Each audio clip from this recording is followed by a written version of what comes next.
Hello everyone. So in this video, we will discuss about research and development. Without further ado, let's get started. Research and development. So, before we start our discuss, as let me introduce myself. My name is Iksan Darmawansya with the name 23200388203001, and with the subject metode penelitian, and the lecturer is Mem Dr. Magdalena M. Hum. So, what is research and development? Research and development, or R&D, is a systematic process undertaken by organizations to create new products, services, or processes, or to improve existing ones.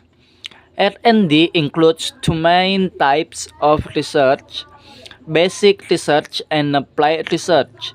Basic research aims to understand fundamental principles, while applied research focuses on applying that knowledge to solve practical problems.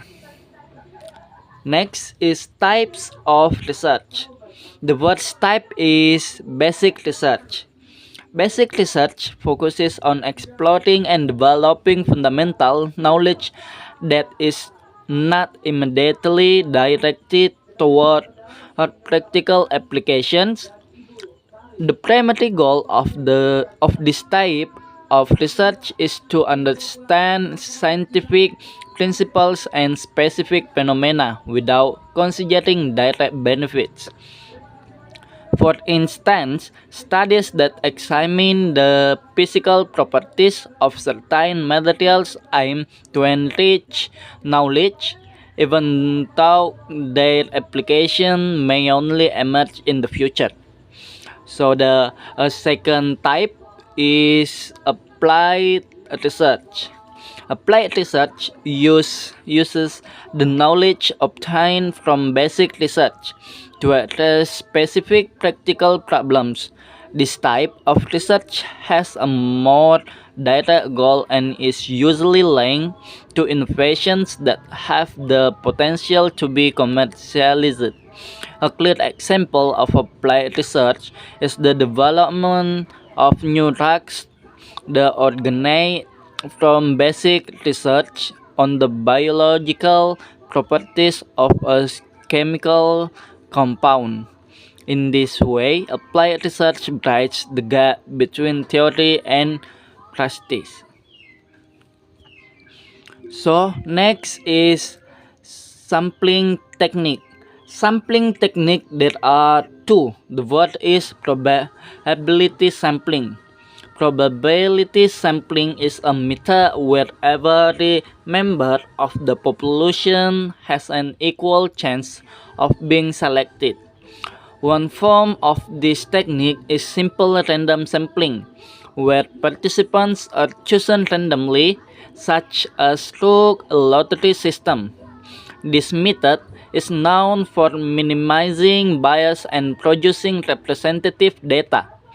Another technique is stratified sampling, in which the population is divided into subgroups or strata based on certain characteristics, and samples are taken proportionally from each stratum.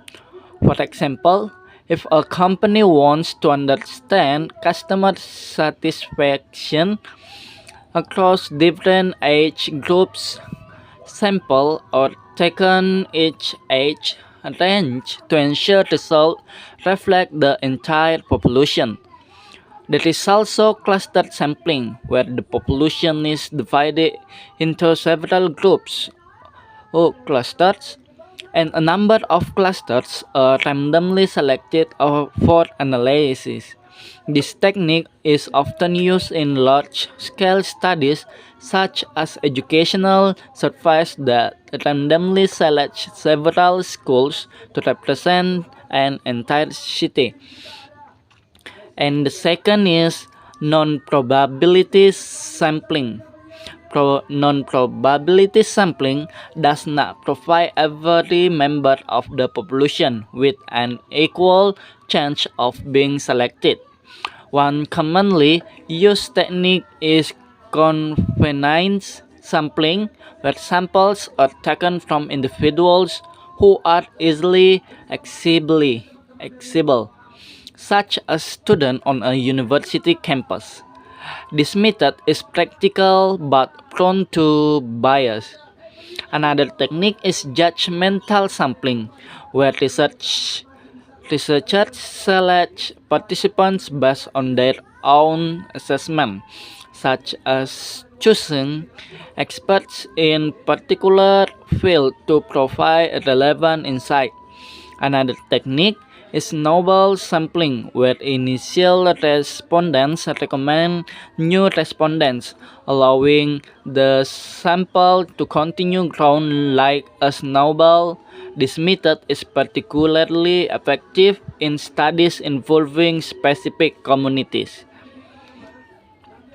So, the next is techniques of collecting data. The word, the first techniques is observation. What is observation? Observation is a data collection technique that involves directly watching and recording the behavior, action, or events as they occur in their natural setting. This method allows researchers to gather real-time data without relying on participants' subjective responses. The second is interview. An interview is a verbal method of collecting data where researchers ask questions directly to participants. It helps gather in-depth insight, personal opinions, and detailed explanations. This method is highly interactive and allows for clarification or responses. The third is questionnaires. A questionnaire is a data collection tool that consists of a series of written questions designed to gather information from respondents. This method is useful for collecting quantitative data from a large audience. And the fourth is definition. Tests are formal assessments used to measure knowledge, skills, abilities, or psychological traits. They provide objective data about an individual's performance or characteristics. And the last is documentation. Documentation involves collecting data from existing records, files, reports, or archives. This method uses secondary data that has already been gathered and recorded for other purpose. Next is techniques of analyzing data.